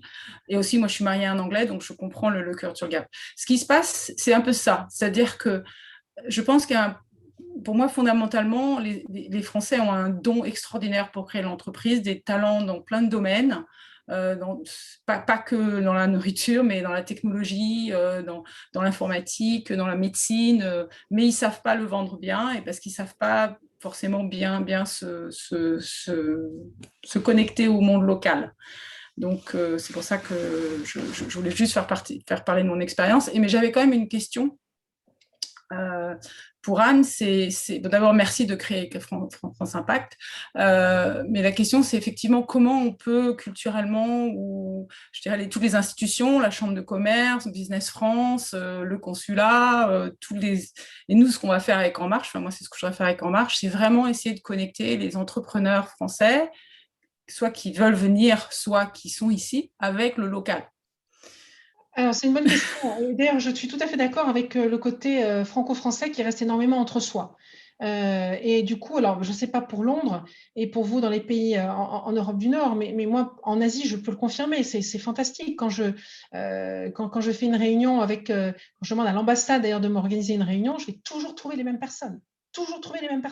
Ils sont complètement dans l'entre-soi. Alors, quand on s'appelle Veolia, Thales, etc., très bien, parce qu'ils ont leur contact. Mais quand on est un indépendant, quand on est plus petit, ça n'a pas beaucoup d'intérêt. Ce n'est pas Veolia qui va leur apporter un financement pour se développer. Donc, c'est une vraie difficulté et je trouve que ça manque, je suis absolument d'accord, de contact, d'allant pour aller vers la communauté économique locale. Ça, je le confirme, alors que parfois, c'est très utile. Je pense à un entrepreneur français absolument incroyable que j'ai vu à Singapour, qui est venu il voulait monter un truc. Moi, ça me paraissait impossible. Et lui, il ne s'est absolument pas connecté avec les réseaux français, il n'a fait que du local. Et il a obtenu des prix, des investisseurs. C'est incroyable tout ce qu'il a réussi à faire. Il avait décidé qu'il irait avec le local. Donc, ça, c'est une vraie question. Le label France Impact, il est vraiment là pour, encore une fois, valoriser, il faut l'avoir en tête, c'est uniquement, je suis le dernier maillon d'une chaîne de valeur qui commence en France. Et il faut pouvoir, notamment dans des pays où là, pour le coup, parce que là, je parle aussi de pays que je connais bien, où à partir du moment où le dirigeant, il y a des pays, par exemple, dans lesquels je suis, où on n'a pas le droit de créer une entreprise si on est étranger. On est obligé d'avoir un actionnariat majoritairement de la nationalité locale. Donc, c'est là que les difficultés commencent. Donc, ils font des montages compliqués, ils ont parfois du mal après à trouver du financement. Là, c'est vraiment des situations très compliquées. Ce qu'il faut, c'est vraiment, encore une fois, rendre ça visible et faire comprendre en France que tous ces acteurs que nous avons sur le terrain, qui sont les derniers maillons d'une chaîne, il ne faut pas les perdre. Et il faut les valoriser. Mais encore une fois, les valoriser, ce n'est pas que du financement. Le financement, c'est un sujet local. Aller chercher du financement en France pour se développer, non. En revanche, demander un soutien temporaire lié à une situation très passagère, comme en ce moment, ce qu'on connaît dans la crise Covid, où là, pour le coup, on a plein de pays qui vont dire « Attendez, votre dirigeant, il est français, moi, je n'aide pas, l'entreprise, ce n'est pas un secteur prioritaire. » Évidemment, on peut imaginer que, on le voit bien dans tous les pays, ils vont privilégier leur secteur à eux, et le petit boutique hôtel tenu par un Français, ma foi, s'ils périclitent, ce n'est pas grave parce qu'ils vont préférer, comme ils savent qu'il y en a plein qui vont péricliter, ils vont soutenir les leurs. Bon, voilà. Donc, ce sont ces difficultés-là auxquelles j'essaie de répondre aussi avec ce label. Et au-delà de ça, sensibiliser nos acteurs, tous nos acteurs qui existent, notamment autour de l'ambassade, sur le fait que, hey, les gars, on a des entreprises et des entrepreneurs qui portent des projets hyper intéressants. Mettez-les en valeur. Ne prenez pas toujours les mêmes. Donc, mettre en valeur, c'est aussi quand… il y a plein de façons. Ça peut être un appel d'offres que fait l'ambassade par rapport à un service dont elle a besoin. Pensez aussi à aller chercher des gens comme ça. Ça peut être aussi quand, moi, quand je vais rencontrer justement des officiels du pays, leur dire « Ah, tu cherches une solution pour collecter l'impôt ». Je vais vous donner cet exemple parce qu'il est très drôle. On est très fort en impôt en France, vous le savez, tellement fort qu'on a une start-up qui s'est montée en Indonésie et qui a été repérée, là pour le coup avec l'aide de notre ambassade sur place par les autorités indonésiennes et qui du coup l'ont embauché et ils ont permis à l'État indonésien de collecter un montant d'impôt absolument phénoménal et du coup c'est plus une start-up du tout, mais c'est une très belle réussite française en Indonésie. Bon, ça au départ, si elle n'avait pas été, peut-être que le fondateur aurait réussi à avoir les contacts tout seul, mais franchement cette entreprise, il faut l'aider. Moi j'essaye aujourd'hui de pouvoir les mettre en contact avec la même chose au Vietnam, parce qu'ils ont le même souci au Vietnam. Et donc, heureusement, moi, je les ai rencontrés. Et notre poste sur place au Vietnam ne les connaissait pas, alors qu'ils sont à quelques heures de vol de chez eux. Donc, c'est ça qu'il faut réussir à mettre en valeur pour qu'après, on crée un véritable réseau d'entreprises qui créent de la valeur, qui sont compétentes, qu'on sorte du cliché, l'image d'Épinal, gastronomie et produits de luxe. Les Français savent faire autre chose que ça.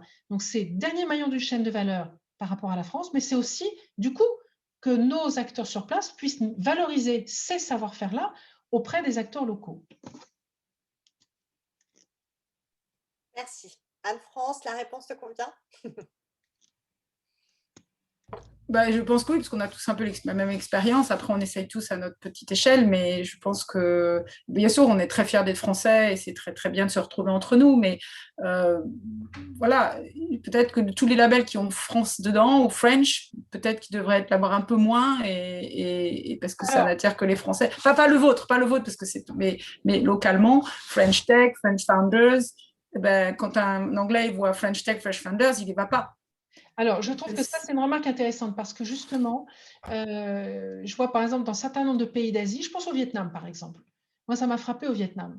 Alors, ok, on a été présent, il y a une histoire, etc. Les gens qui ont mon âge et plus, c'est-à-dire pas tout jeunes, oui, on va trouver des Vietnamiens qui parlent français, mais les plus jeunes, pas du tout.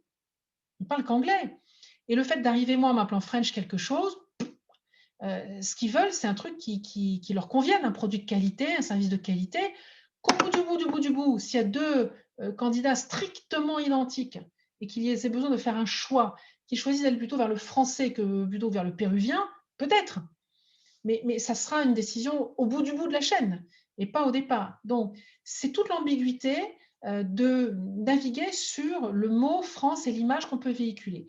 Surtout qu'on voit bien qu'on a du mal. On a des vrais savoir-faire dans la silver economy. Ce n'est pas bien encore connu. Dans l'économie de la santé, ce n'est pas encore bien connu. On a beaucoup de terrain à faire. Et là, on se rend compte que, alors sur des grands salons internationaux en Asie, il y a quand même des coins. Le coin italien, le coin allemand, le coin français, ça existe quand même. Et d'ailleurs, paradoxalement, les Français ne se mettaient pas, là, ils ne se mettaient pas en meute. Je pense au grand salon de l'export, de l'import, à Shanghai. Les entreprises françaises étaient chacune dans leur coin. Et ça fait 2 ans que maintenant, ils ont mis une étiquette pour qu'il y ait un French Corner où tout le monde est sous le même label. Il a fallu du temps. Donc, c'est toute l'ambiguïté, c'est créer un label, enfin une marque France, pourquoi pas, mais en ayant l'humilité de reconnaître que ça ne suffira pas. Et qu'il ne faut pas se reposer sur le fait qu'on soit français pour imaginer que d'un seul coup, les gens vont se mettre à nos pieds. Ça, ce n'est pas vrai du tout. Et ça, donc, il ne faut pas être entre soi. Il faut aller vers les autres sur place et considérer qu'il faut de toute façon avoir un bon produit. Donc, ça commence par être un produit adapté au marché auquel on s'attaque. Voilà. Et ce n'est pas parce qu'on s'appelle français qu'on sera forcément bon. Ça, c'est toute une mécanique importante. Parler la langue locale, avoir un bon avocat localement, qui puisse nous accompagner, nous conseiller. Tout ça, c'est des choses qui vont être extrêmement utiles. Être français, c'est une reconnaissance pour le côté français de la chaîne et localement pour pouvoir nous projeter, mais pas en tant que français, parce qu'on est supporté par des acteurs de l'export qui sont présents, français qui sont présents localement. Mais en même temps, parfois, même si les Français sont beaucoup entre soi, l'entre-soi peut avoir un intérêt pour… il y a un moment, je ne sais pas pour vous à Londres, mais moi, pour être extrêmement loin de la France, il y a des moments où on a besoin…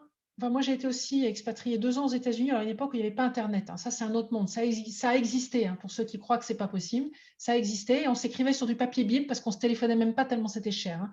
Donc, ce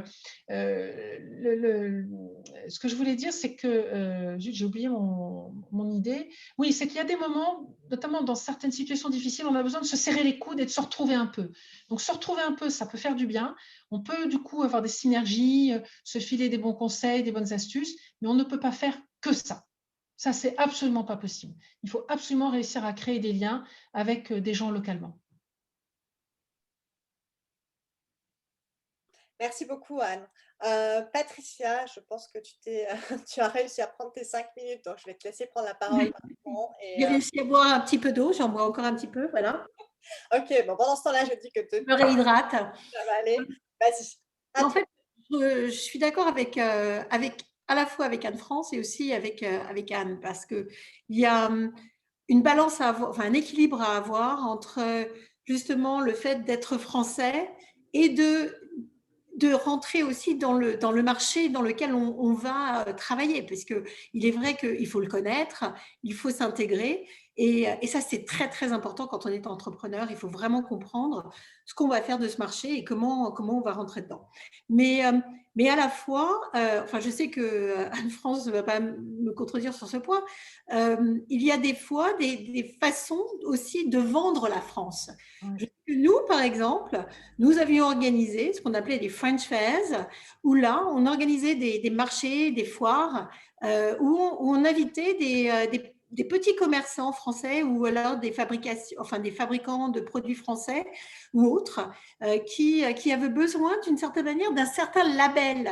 Et ça attirait un certain type de consommateur, et tout à fait britannique aussi. Alors, on parle à l'époque où on le faisait, on parle de ça 2004, et donc c'était un petit peu l'équivalent de vendre sur Amazon ou Not on the High Street. Et d'ailleurs, on connaît la personne qui a lancé Not on the High Street, mais c'était vraiment ça, c'est-à-dire qu'on crée aussi une atmosphère française pour pouvoir vendre ses produits, parce que les gens qui sont en Angleterre avaient justement ce besoin d'aller vers la France, parce que justement, ils aimaient bien partir en vacances en France, et quand ils revenaient en Angleterre, ils avaient envie d'avoir ce sentiment d'une petite France, d'une certaine manière.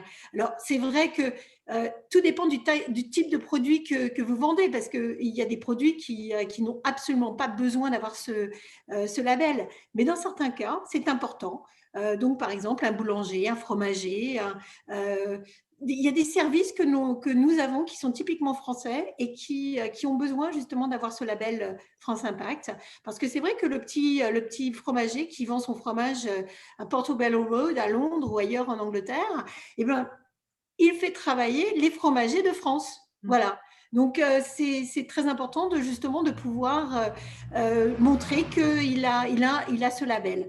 Mais ce que je voulais dire, c'est qu'en fait, en ayant travaillé, par exemple, avec Anne-France sur Newsparks, nous avons aussi découvert qu'il y avait des sociétés françaises qui voulaient s'exporter en Angleterre, mais qui ne savaient pas comment le faire.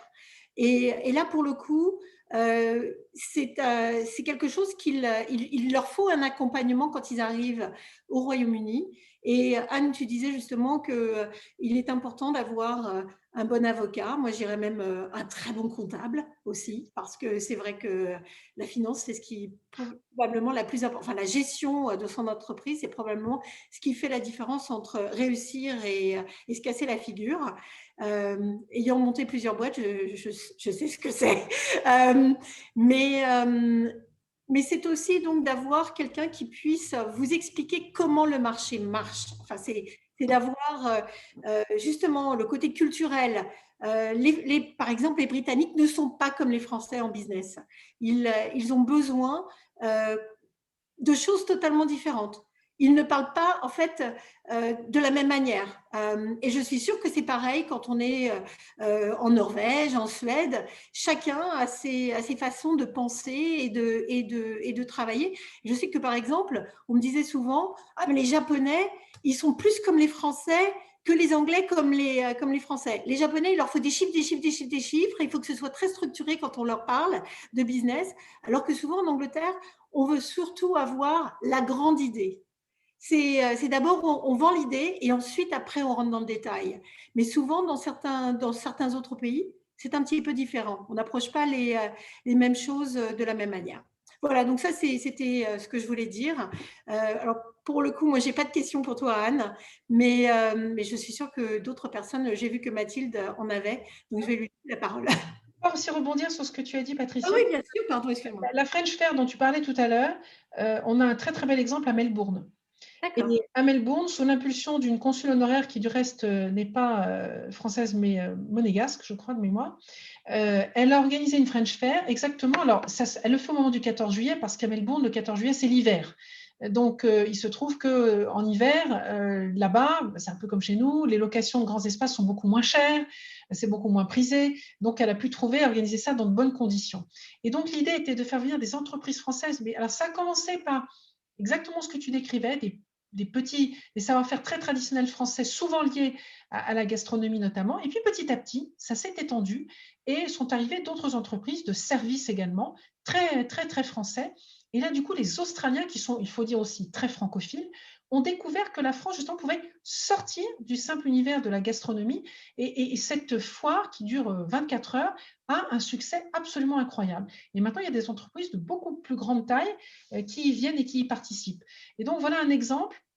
Et là, elle aurait pu aussi se poser la question de savoir quelle entreprise il faut faire venir. Est-ce que c'est n'importe quelle entreprise dirigée par un Français? Est-ce que c'est celle qui apporte une valeur ajoutée à la marque France? Donc voilà, quelque chose d'intéressant. Ça a extrêmement bien fonctionné. Je voulais dire aussi que pour l'adaptation à la culture, je suis absolument d'accord que la manière dont on s'installe, dont on monte une entreprise n'a rien à voir selon les pays, indépendamment de toute circonstance juridique. Indépendamment de ça, la culture est très importante. Il y a une collection qui, je crois, est britannique d'abord, d'ailleurs, qui s'appelle Culture Shock. Donc moi, je me suis beaucoup servi, ils ont plusieurs déclinaisons en Asie, et qui est vraiment faite pour ceux qui veulent monter une entreprise quelque part, et qui, pays par pays, décrit les différents petits trucs et astuces de comment prendre un rendez-vous. Est-ce qu'on va à son rendez-vous à l'heure? Est-ce qu'on arrive en retard? Est-ce qu'il faut… c'est vraiment les aspects culturels de l'approche du pays qui va être extrêmement intéressant. Et c'est là qu'éventuellement, le fait de se retrouver parfois entre Français, de se filer ces astuces, ces ficelles et combines, de manière relativement informelle, mais très solidaire, peut être utile. C'est là qu'on peut retrouver un avantage à se retrouver entre soi. Mais ça n'empêche que si on a ça, ça ne peut ne pas suffire et que avoir des contacts avec des locaux qui vont nous confirmer qu'il faut avoir une chemise rose plutôt qu'un pantalon bleu, enfin des trucs aussi basiques que ça. Il faut aussi avoir confirmation et le sentir aussi avec un contact avec les locaux. Puis, dernier point que je voulais souligner, c'est que nos écoles de commerce en France, quand on prend le classement du Financial Times des écoles de commerce, elles sont super bien classées, les écoles françaises. Et d'ailleurs, elles changent, elles sont toutes en train de changer d'approche, ce ne sont plus des écoles de commerce où on apprenait à vendre des choses, mais maintenant, ce sont des écoles de management. Elles sont vraiment orientées vers ça. Moi, j'en ai connu en tout cas 2 à travers mes propres enfants. Je suis épatée par le contenu éducatif de ce qui leur a été donné. Alors, est-ce que ça suffit pour partir à l'étranger? Non, et c'est là que le poste de VIE peut être extraordinaire. Alors, on en revient au VIE, mais il y a vraiment, je pense, une patte française dans la manière de diriger une entreprise, de monter une entreprise. Il faut dire aussi que dans nos écoles, alors peut-être que vous êtes tous partis depuis longtemps, mais nos écoles de commerce, on a vu un changement opérer ces dernières années qui est spectaculaire. Les jeunes diplômés demandent à avoir une activité qui ait un sens. Ils ne veulent plus partir vers une entreprise qui leur offre un job sans qu'il y ait un sens derrière. Et ça, c'est un vrai changement dans les grandes écoles de commerce. Et du coup, la responsabilité sociale des entreprises et les entreprises à mission, comme on a pu en créer, puisque nous avons mis en place dans la loi Pacte l'année dernière la possibilité pour une entreprise de définir dans ses statuts le fait d'être une entreprise à mission, eh bien, beaucoup de nos jeunes formés en école de commerce vont chercher ce type d'entreprise, ce type d'approche. C'est vraiment une révolution, c'est en train de complètement changer et j'espère qu'ensuite, ça va se traduire dans la capacité de nos entreprises, petites et moyennes, à se projeter à l'international et à vendre nos savoir-faire parce qu'on a beaucoup de choses. Je pense à l'artisanat. On a un artisanat exceptionnel en France. Mais alors, pour le vendre, c'est des hasards complets. Moi, j'ai rencontré une Française qui fait des assiettes en poterie, une sorte de poterie japonaise, j'ai oublié le nom, qui est très, très prisée au Japon. Elle a été découverte complètement par hasard. Personne ne la connaissait. Et cette fille a un succès fou maintenant au Japon. Et elle est toujours basée à Limoges. Donc, voilà, il faut pouvoir les aider, des gens comme ça. Donc, j'espère que nos jeunes sauront, dans cette nouvelle génération, avoir les compétences pour emmener nos entreprises et nos savoir-faire ailleurs dans le monde. Merci beaucoup, Anne. Je vais te laisser la parole, Mathilde, et puis ensuite, donc Romain, sans qui je ne pourrais rien faire. Donc, Romain, qui est numéro 2 sur la liste de Marie-Josée, qui est coordinateur Europe et pour En Marche, va prendre les questions du public. Donc, Mathilde, et puis ensuite, Romain, je te laisse la parole.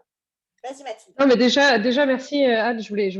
Pour moi, j'ai fait une école de commerce, justement, en France. J'ai fait la Grenoble École de Management, qui est dans le top 6 des écoles de commerce. Donc, je vois un petit peu, je me reconnais en tout cas dans ce dont tu parles. Mais néanmoins, c'est vrai qu'en arrivant en Norvège, j'ai quand même senti que les écoles norvégiennes, type BI, par exemple, ont beaucoup plus de prestance, on va dire, sont beaucoup plus reconnues sur le marché norvégien que nos écoles de commerce à nous, alors qu'elles peuvent être, encore une fois, tout aussi importantes, voire bon, on va pas faire des comparatifs forcément, mais je veux dire, elles n'ont pas forcément la même reconnaissance, en tout cas dans certains pays. Donc, comme moi, en l'occurrence en Norvège, où j'ai dû expliquer, ben voilà, c'est quoi mon école de commerce? Ben en fait, c'est une bonne école de commerce. Qu'est-ce qu'on a fait, etc. Bon, ça, c'était juste un petit voilà, un petit à propos, mais c'était pas l'objet de ma question. L'objet de ma question, elle est un petit peu différente de ce qu'on a parlé sur France Impact. C'est une question d'un entrepreneur norvégien que j'ai eu avant ce meeting, qui lui pose la question de comment est-ce qu'on aide les entrepreneurs français à l'étranger à rentrer en France. Parce que il y a toute la partie, bien entendu, c'est des gens, souvent en Norvège, en plus de ça, c'est des gens qui sont là depuis très longtemps, qui sont dans des couples binationaux. Alors, on ne va pas faire de généralité, hein, mais là, en l'occurrence, c'est le cas. Et du coup, ils n'ont pas forcément toutes les règles et les remarques de ce qui se passait de ce qui se passe en France. Ils n'ont plus ça, ou ils ne l'ont jamais vu, ils ne l'ont jamais connu en France. Du coup, voilà, c'est une question un petit peu de comment on les aide à rentrer. Et c'est pas forcément financier, hein, c'est des aides des démarches administratives, des aides au démarrage, du réseau, etc. Ouais. Est-ce que tu pourrais nous parler un petit peu de ça, Anne? C'est vraiment une très bonne question parce que déjà, pour les particuliers, quand on rentre tout seul, on n'a pas grand-chose.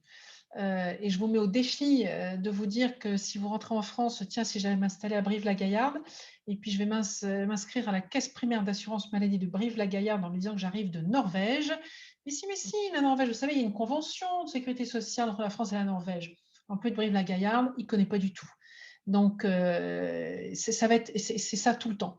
Donc déjà, quand je vois les difficultés qu'on a à mettre en place, des outils pertinents pour les particuliers qui rentrent en France, pour les entreprises, alors je n'ai pas le détail de la réponse, j'ai quelques pistes. Mais en tout cas, le sujet mérite d'être lancé, parce que ce dont je suis certaine, c'est qu'à ma connaissance, il n'existe pas d'outils qui permettent d'aider une entreprise dans lequel il va trouver toutes les informations. Il faut s'inscrire ici, s'inscrire là, veiller à avoir la banque machin, le compte ceci, enfin bon, comment on fait. À ma connaissance, ça n'existe pas. Le retour en France entreprise, le retour en France particulier, il existe. C'est un site internet. Mais le retour en France entreprise, il n'existe que par morceaux. Ça, les impôts d'un côté vont pouvoir aider, et puis les autres peut-être. Alors, ce que je peux dire en revanche, c'est qu'il existe des dispositifs pour attirer des personnes pour qu'elles puissent revenir. Je voudrais en citer deux que je connais. Le premier, c'est que si l'entreprise qui veut rentrer a déjà créé sa filiale en France et qu'elle donc relocalise une partie de son personnel en France, et là, j'aurais dû vous inviter quelqu'un. Tiens, là, il y a le mécanisme fiscal qu'on appelle l'impatriation qui est extrêmement intéressant. Pour 8 ans maintenant, on est imposé à titre particulier bien moins que si on était un résident fiscal français classique. Ça, c'est un dispositif qui existe. L'autre dispositif, c'est dans le domaine de la tech. Il y a beaucoup d'aides qui ont été mises en place pour attirer les entreprises de la tech et les encourager à venir en France. Il y a là aussi des crédits d'impôt très importants, plusieurs années, pour les encourager à rentrer. Alors, ça me fait dire que du coup, j'aurais dû proposer de participer à ce webinaire à un entrepreneur français dont je vais vous parler, parce que lui pourrait peut-être certainement me partager son expérience. Voilà. Au départ, c'est un VIE. Il est VIE et il est envoyé, même pas d'ailleurs, au départ, il fait son dernier semestre d'études. Il était à l'Université de technologie de Belfort-Montbéliard. Il part à Séoul, en Corée, avec une bourse. Il fait 6 mois là-bas. Il trouve que c'est vachement bien, la Corée. D'ailleurs, la Corée accueille très, très bien et les entreprises et les particuliers. Elle leur donne même des cours de coréen gratuits. Bon. Il repart en France terminer ses études. Et là, il se dit quand même, j'aimerais bien repartir. Et il part en VIE, cette fois-ci. 2 ans en Corée. Et là, les hasards de la vie, je vais la faire courte, fait qu'il décide de monter une entreprise avec un autre collègue français, VIE aussi, qui va vendre des verres de lunettes sur Internet en France. L'histoire que je vous raconte, elle a des années. Hein.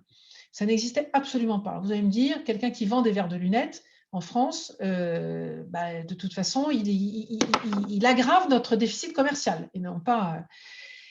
Et puis, au bout d'un moment, il s'est rendu compte que ces verres de lunettes, c'est bien gentil sur Internet, ça marchait très bien, mais les montures de lunettes qu'on vend en Corée, ils n'ont pas les mêmes nez, les Coréens, que nous, et ça ne marche pas du tout en France.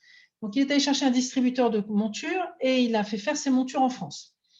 Et puis, au bout du compte, bon, je la fais courte, ça a été compliqué de continuer en Corée parce que la Corée mettait des bâtons dans les roues pour favoriser l'emploi en Corée et il n'arrivait pas à faire venir parce qu'il y a besoin de gens qui parlent français pour vendre sur le marché français. Donc, ça devenait très compliqué. Et finalement, il a plié bagage en Corée et il est rentré en France avec son entreprise. Donc, voilà quelqu'un qui pourrait répondre précisément à toi, Mathilde, comment il a pu faire revenir son entreprise en France.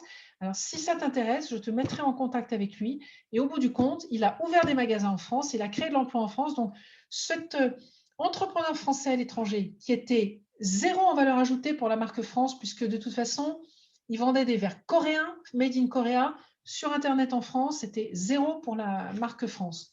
Et au bout du compte, la chose s'est inversée et aujourd'hui, il a créé de l'emploi en France et de la valeur en France. Donc, même cela, je trouve qu'ils ne répondent pas du tout à label France Impact.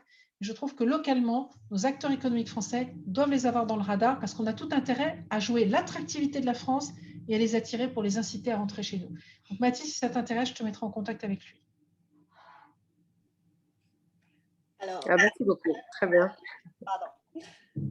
Merci Anne. Donc, Romain, maintenant je vais te laisser parce qu'il y a pas mal de questions du public maintenant, donc ce serait bien qu'on leur réponde aussi.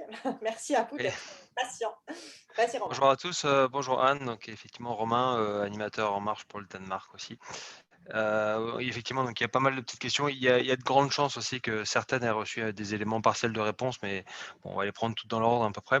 Donc la première est de Xavier qui demandait, c'était une question, là on revient au label, quelle organisation pour les demandes de cette labellisation?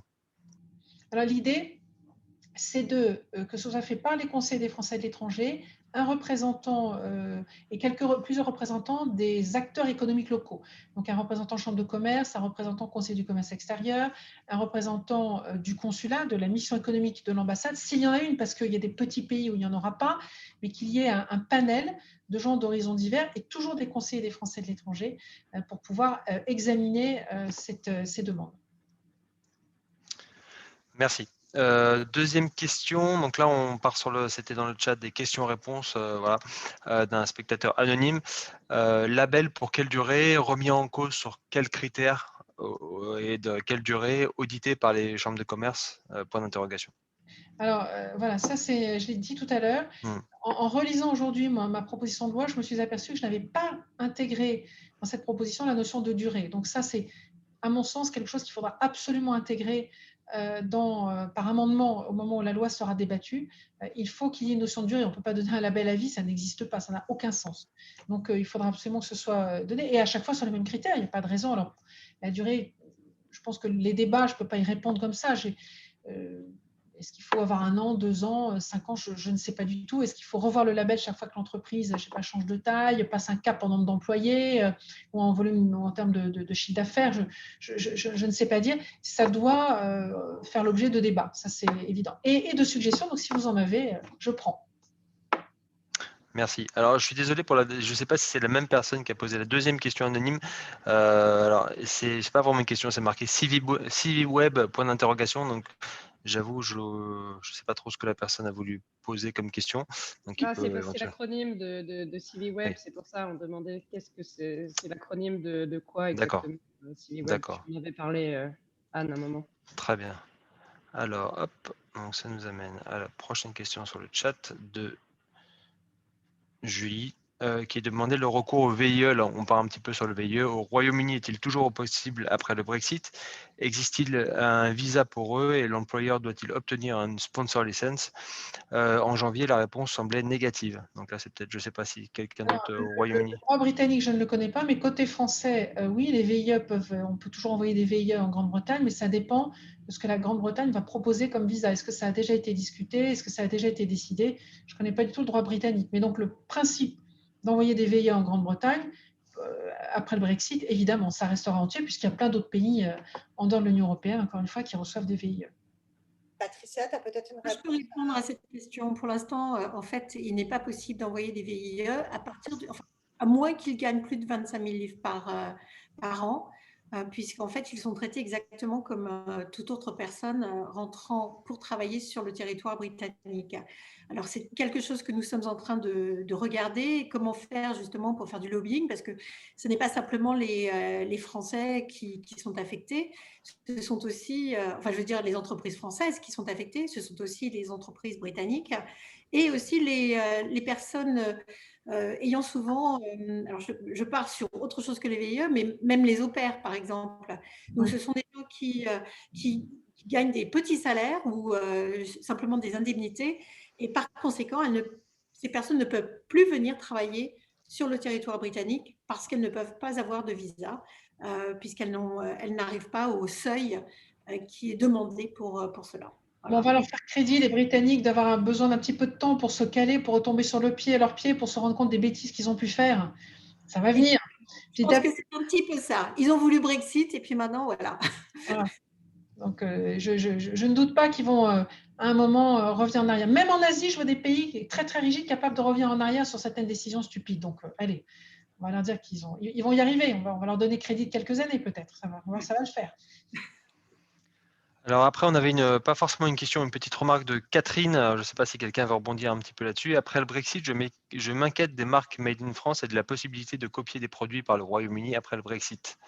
Je ne sais pas si quelqu'un voulait rassurer Catherine à ce sujet-là. Alors, de toute façon, la copie des produits français, il y a même des structures en France, qui travaillent là-dessus. C'est un enjeu, c'est un défi mondial. Même pour vous dire, les Chinois qui étaient des grands copieurs, comme maintenant ils commencent à déposer des brevets, ils se sont aperçus qu'on copiait des brevets chinois. Et bien du coup, guess what? Les Chinois ont mis en place des tribunaux de la propriété intellectuelle. Donc, même en Chine, le sujet est posé. On a à Singapour toute une structure qui surveille justement les copies puisqu'on a beaucoup de copies en Asie du Sud-Est de toutes sortes de choses, et parfois au su et vu de tout le monde. Donc, on a les entités françaises qui travaillent, je ne sais pas dans quel cadre précisément, mais la copie, de toute façon, on a déjà des agents des douanes qui sont formés, puisqu'ils sont formés, lorsqu'ils font des fouilles de bagages, notamment dans les aéroports, à reconnaître des éléments copiés. Enfin, là, c'est pour des objets. On peut avoir aussi d'autres choses qui sont moins visibles que ce qu'on peut transporter dans une valise qui pourrait être copié. Mais c'est un enjeu, c'est un défi mondial, et je ne doute pas que même pour la Grande-Bretagne, une fois sortie de l'Union européenne, les enjeux de risque de copie seront examinés et surveillés de près. Merci. Après, il y a une troisième question toujours anonyme. Toutes ces bonnes remarques, donc là on revient j'imagine sur le label, toutes ces bonnes remarques et pratiques ne devraient-elles pas faire l'objet d'une plateforme d'information? Point d'interrogation. Alors, moi, je pense c'est peut-être que ça fait allusion aussi à ce qu'évoquait tout à l'heure Anne-France. Oui, les plateformes, c'est toujours utile. On sait bien que maintenant, l'outil numérique, ça va beaucoup plus vite que de faire… Je parlais tout à l'heure du guide Culture Choc. Bon, moi, je suis une vieille, hein, donc c'était un truc qui était en papier, qui a 10 ans. J'espère maintenant que ça existe en version numérique et que ça serait beaucoup plus efficace. Et puis, on voit bien que les forums d'entraide, même s'il faut parfois s'en méfier parce qu'on n'a pas pu forcément valider la qualité de l'information qui est délivrée, mais enfin, ça nous donne des orientations. Quand il y a 6 personnes qui font le même commentaire, qui va dans le même sens, on peut dire qu'il y a peut-être un fondement de vérité. Donc oui, des plateformes d'entraide, c'est forcément utile. Alors là, comment faut-il le faire par pays? Je ne sais pas ce que vous avez, vous, à Londres. Nous, à Singapour, on a 2 plateformes différentes d'entraide, 3 même, avec aussi une plateforme pour les blogueuses, les femmes blogueurs. Donc oui, je pense que les outils type plateforme. Alors, quel rôle là-dedans les conseillers des Français à l'étranger peuvent jouer? Pour moi, le conseiller des Français à l'étranger, c'est quelqu'un qui doit être à l'affût de tout et connaître toutes ces plateformes, tous ces outils, tous ces groupes, toutes ces boucles dans lesquelles on peut s'entraider pour pouvoir au mieux possible orienter les questions qui pourraient leur être posées et être à l'affût des difficultés que certains pourraient rencontrer et que parfois ils n'expriment pas. Merci. Et j'ai encore une question sur le chat donc de Kali. Question, je vis à Londres et j'aimerais aider les entreprises françaises à s'étendre au Royaume-Uni.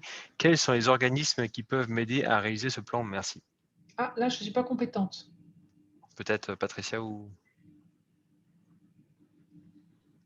Donc, si j'ai bien compris la question, c'est quelqu'un qui veut aider les entreprises françaises à se développer en tant que consultant, c'est ça? Voilà, j'imagine qui… Je ne sais pas, non, la personne ne peut pas préciser.